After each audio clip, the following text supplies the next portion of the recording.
అందరికీ స్వాగతం. So, purpose of life ఏమిటి అంటే, reaching critical certain stage is the solo purpose of life. నీ లైఫ్ పర్పస్ ఏమిటంటే క్రిటికల్ సర్టెన్ స్టేజ్‌ని రీచ్ అవ్వటం. క్రిటికల్ సర్టెన్ స్టేజ్‌ని మ్యాథమెటికల్‌గా ఎలా చెప్పొచ్చంటే, నీ యొక్క సెక్షన్ మైండ్ యొక్క సెక్షన్ 1లో ఐ సెంటర్, ఈ సెంటర్, ఎస్ సెంటర్, ఎం సెంటర్ యొక్క రేషియో 2:4:8:2గా ఉన్నదాన్ని 5:2:2:1 కింద పొందటమే. ఈ స్థితి నుండి ఈ స్థితికి రావటమే. ఇది నువ్వు చేయవలసిన పని. తర్వాత ఆటోమేటికల్‌గా it is a journey holding the hand of divinity towards the divinity. Natural futures when overloaded. అయితే మనకి న్యాచురల్‌గా మటుకు ఆల్రెడీ మనం ఎప్పుడైనా సరే ఎనర్జీ అక్యుములేట్ అవుతుంటుంది అనుకున్నాం కదా! డిజైర్ థాట్ రూపంలోకి మారకుండా ఉంటే అది ఎనర్జీ కింద వస్తుంది. ఈ ఎనర్జీ ఏదైతే ఉందో సెన్సిబుల్ ఎనర్జీ లోపల అక్యుములేట్ అవుతుంటుంది అనుకున్నాం. ఈ అక్యుములేట్ అవుతుంది ఓవర్లోడ్ అయితే అంటే సరైన హార్మోనిక్ గా కాకపోయినా లేదా ఇన్హార్మోనిక్ గా వచ్చిన ఈ డామినేషన్ ప్రాసెస్ లో వచ్చిన 2:4:8 పొజిషన్ లో అవుతున్నా అక్కడ ఆటోమేటిక్ గా certain maximum minimum controlling units. ఆ లీకేజెస్ అవుతుంటుంది ఎనర్జీ అక్యుములేట్ అయింది. దానివల్ల ఏమవుతుందంటే ఆ ఫ్యూజెస్ వర్కౌట్ చేస్తాయి. సో ఇండల్జింగ్ సెక్స్ లో ఇండల్జ్ అవ్వటం కానీ, స్లీప్ అవటం కానీ, సెన్సెస్ ఇండల్జ్ అవ్వటం కానీ, టెంపర్ లో బర్స్ట్ అవటం కానీ ఇవన్నీ జరుగుతుంటాయి. ఇట్లా గురించి డీటెయిల్ గా ఇంతకు ముందు వీడియోలో వచ్చింది. Cutting down food. సో చేయవలసిన పాయింట్ చాలా ఇంపార్టెంట్. ఇక్కడ సమ్మరీ కింద చెప్పుకుంటున్నాం అనమాట.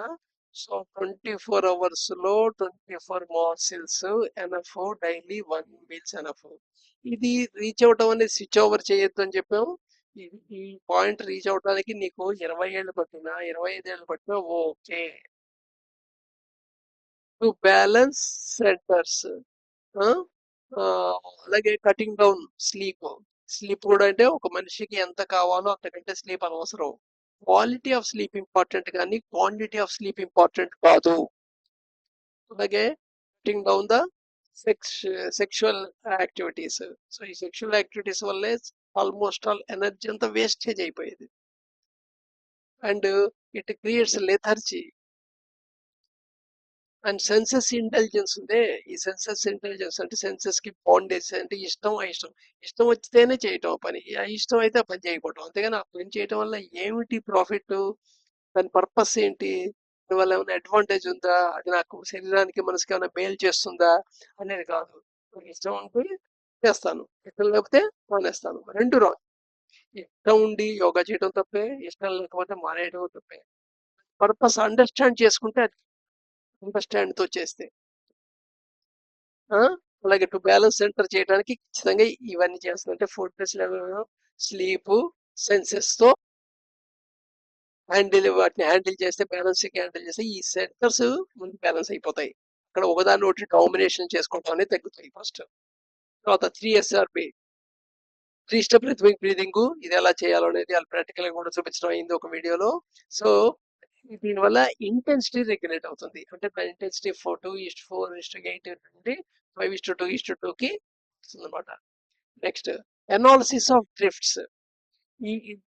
ఇది మటుకు మోస్ట్ ఇంపార్టెంట్. సో ఏమొస్తుందంటే మనం ఒక థాట్ గురించి ఆలోచిస్తుంటే ఆ థాట్ సబ్జెక్ట్ కి సంబంధించకుండా ఇంకే సబ్జెక్ట్ లోకి నువ్వు డ్రిఫ్ట్ అయి వెళ్ళిపోతున్నావు. సో వాటి యొక్క ఏ పాయింట్స్ ట్రిగరింగ్ చేస్తున్నాయి, ఏ పాయింట్స్ ప్రాంప్ట్ చేస్తున్నాయి, ఫియరా, యాంగరా, జెలసియా, హేటా. సో ఇవి చాలా ఇంపార్టెంట్ టు రైజ్ అవేర్నెస్. దీనివల్ల అవేర్నెస్ రైజ్ అవ్వాలి ఈ డ్రిఫ్ట్ వాచింగ్ చేయడం వల్ల. And corrective methods to change the minus into plus. Correct methods కనుక అప్లై చేస్తే ఆటోమేటిక్ గా ఇంటెన్సిటీస్ ఉన్నాయే, ఐఈఎస్ ఇంటెన్సిటీ, అవి మైనస్ నుండి ప్లస్ కి చేంజ్ అవుతాయి.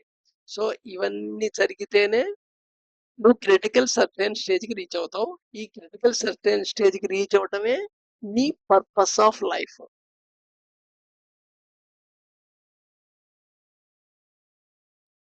Every sincere aspirant has found to his dismay that no sooner is an attempt made for a better life than as if from some unknown quarter of mind a host of thoughts rush into suffocate this noble urge, and aspirant is himself astounded that such a host of viscerous thoughts even existed within his own mind. ఎప్పుడైనా సరే నా purpose of life అర్థమైపోయింది. ఇలా చేయాలి, అది చేయాలి, ఇది చేయాలి, అది చేయాలి అనుకుని వెంటనే నిర్ణయాలు తీసుకున్నాం అనుకోండి.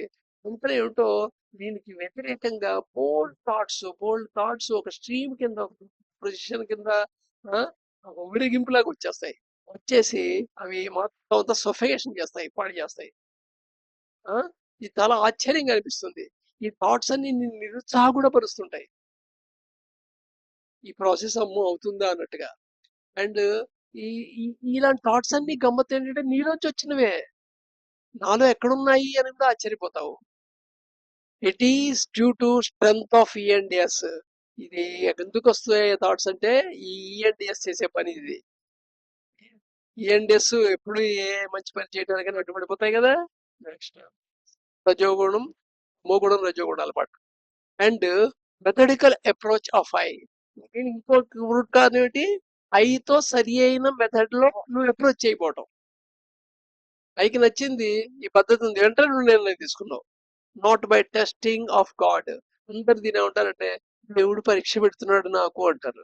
లేదా టెంప్టింగ్ డెవిల్, దెయ్యం పట్టుపోనింది, దెయ్యం నాలో ఇట్లా చేయిచ్చేస్తోంది.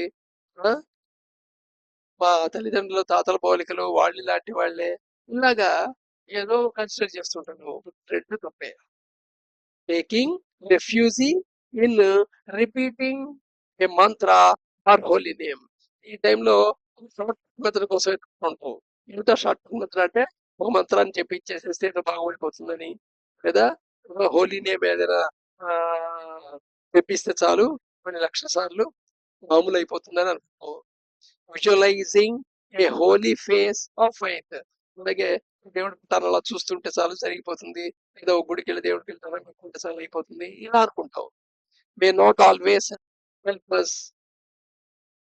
ఇది ప్రతిసారి హెల్ప్ అవుతున్నట్టు మనకు కనబడతావు. అంటే ఇక్కడ మనసు ఉందే రకరకాలుగా ట్రిక్స్ ప్లే చేయగలదు. ఈ ఈఎన్డిఎస్ ఉందే దాని వెంజన్స్ ప్రతీకారంగా నిర్ణయం తీసుకున్నావు అయ్యంటే ప్రతీకారంగా మారిపోతాయి కదా. అవి రకరకాల ట్రిక్లు ప్లే చేస్తాయి. ఎంత బాగా ట్రిక్లు ప్లే చేస్తాయంటే కరెక్ట్ అనిపిస్తుంది మనకి, అవును కదా అనిపిస్తుంది. పోస్ట్ పోన్మెంట్ రూపంలో కనబడుతుంది అనమాట. రేపటి చేసేద్దాం, ఎల్లుండి నుండి కరెక్ట్ చేసేద్దాం, 1వ తారీఖు నుండి బాగా చేసేద్దాం, అలా ఉంటుంది అనమాట.